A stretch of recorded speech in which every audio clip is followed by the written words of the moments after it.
আসসালামু আলাইকুম প্রিয় দর্শক, ১-১১ পদধ্বনি শোনা যাচ্ছে।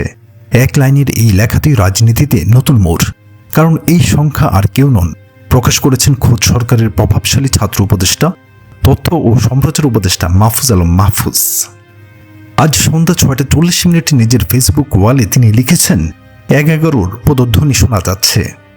কিন্তু হঠাৎ কেন এবং কী কারণে তথ্য উপদেষ্টা এই তথ্য দিলেন?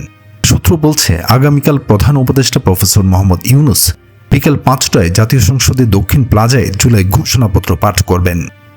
আর এই ঘোষণাকে কেন্দ্র করেই রাজনীতির অন্দরমহলে চলছে নানা চড়াই উতরাই। শোনা যাচ্ছে ঘোষণাপত্রের মাধ্যমে সংবিধান বাতিল করে রাষ্ট্রপতি শাহাবুদ্দিন চুপ্পুকে সরানো হবে। এরপর বিপ্লবী সরকার গঠন করে সেখানে ডক্টর মোহাম্মদ ইউনূস রাষ্ট্রপতি হবেন। প্রধান উপদেষ্টা হতে পারেন আইন উপদেষ্টা আসিফ নজরুল। আর এজন্যই নাকি সারা দেশ থেকে বাসে ট্রেনে লোক জড়ো করা হচ্ছে। সরকার অনেক এলাকায় মাইকিং করে কাল আসার আহ্বান জানিয়েছে। আর যদি তাই হয়, মানে সংবিধান বাতিল এবং রাষ্ট্রপতিকে অপসারণের চেষ্টা করা হয়, তাহলে আর্মি হাইকমান্ড ক্ষমতা নিয়ে নেবে। আর এটাকেই বলা হচ্ছে ১-১১ পুনরাবৃত্তি।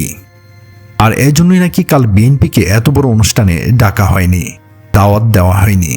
তবে বিপদ যে সামনে আসছে তা আরও স্পষ্ট হয়েছে মাহফুজের আরেকটি লেখায়। যে কাজটা মাহফুজরা বারবার করেন, বিশেষ করে সরকার কখনো বিপদে পড়লে নিজের সাঙ্গপাঙ্গদের দিয়ে কয়দিন ধরে জামাত শিবিরের বিরুদ্ধে ভয়ঙ্কর প্রপাগান্ডা চালানোর পর মাহফুজ আবারও ঐক্যর ডাক দিয়েছেন, যেখানে জুলাই গণ অভ্যুত্থানে শিবিরের ভূমিকাকে সবার আগে নিয়ে এসেছেন। মাহফুজ লিখেছেন, জুলাই আমাদের সবার। দলীয় বা আদর্শিক বিরোধের জেরে জুলাই গণ অভ্যুত্থানে কারো অবদান অস্বীকার করা উচিত নয়। এখানে শিবির ভূমিকা রেখেছে তাদের জনশক্তি ও কোঅর্ডিনেশন দিয়ে।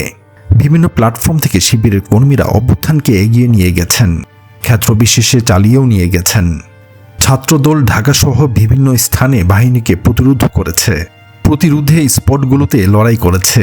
তৃণমূল আওয়ামী লীগকে প্রতিরোধ করেছে। ছাত্রশক্তি মানে মাহফুজদের দল কোঅর্ডিনেট করেছে। মাঠে সামনে থেকে সিভিল সোসাইটি আর কালচারাল সার্কেলে আস্থা তৈরি করতে পেরেছে। ছাত্র অধিকার পরিষদ, ছাত্র ইউনিয়ন, বাম দল এবং মাদ্রাসা ছাত্রদের ভূমিকাও সামনে এনেছেন মাহফুজ। এনেছেন শ্রমজীবী এবং প্রাইভেট ইউনিভার্সিটির শিক্ষার্থীদের।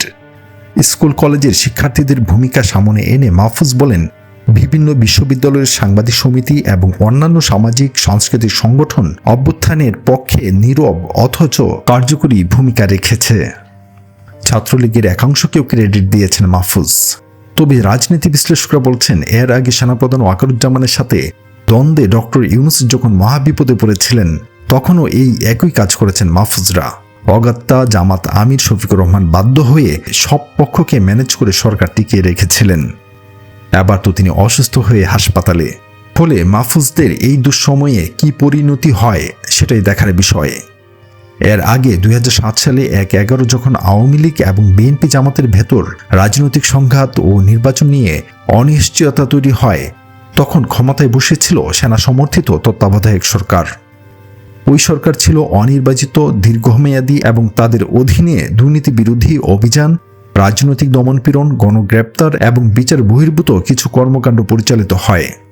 অনেকের মতে এটি গণতন্ত্রের উপর একটি কালো ছায়া ফেলেছিল।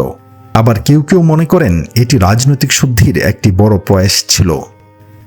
দর্শক, আপনার কি মনে হয়, কি হতে পারে? কমেন্টের করে জানান।